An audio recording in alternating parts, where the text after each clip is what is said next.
పూజా సామాగ్రి. పూజ చేసేందుకు ప్రత్యేక వాతావరణం, మానసిక స్థితి అవసరం. భగవంతుణ్ణి సాదరంగా ఆహ్వానించడం, తమ ఆదరణ అందుకోమని ప్రార్థించడం చేస్తారు.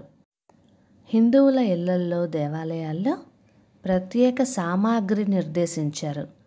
వాటిని కంచు, రాగి వంటి లోహాలతో ప్రత్యేక పద్ధతిలో నిర్దిష్ట రూపంలో తయారు చేస్తారు.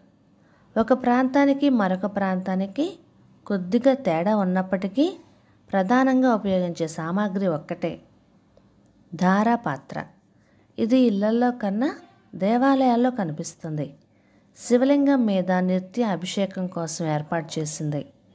ఇది త్రిభుజ ఆకారంలో పైన వెడల్పుగా, కింద మొనతేలి ఉంటుంది. మొనతేలిన ప్రదేశంలో గోముఖం అమరుస్తారు.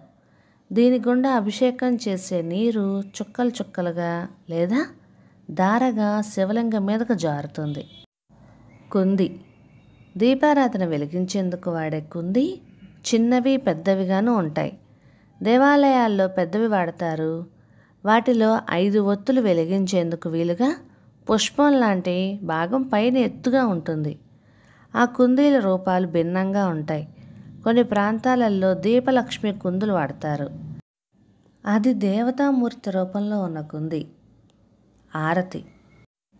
ఆరతి ఇచ్చేందుకు ప్రత్యేకంగా చేయించిన వస్తువు ఉంటుంది.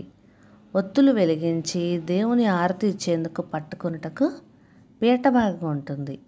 హారతి భగవంతునికి ఇచ్చి భక్తుల కళ్ళకు అద్దుకునేందుకు ఇస్తారు. పంచపాత్ర.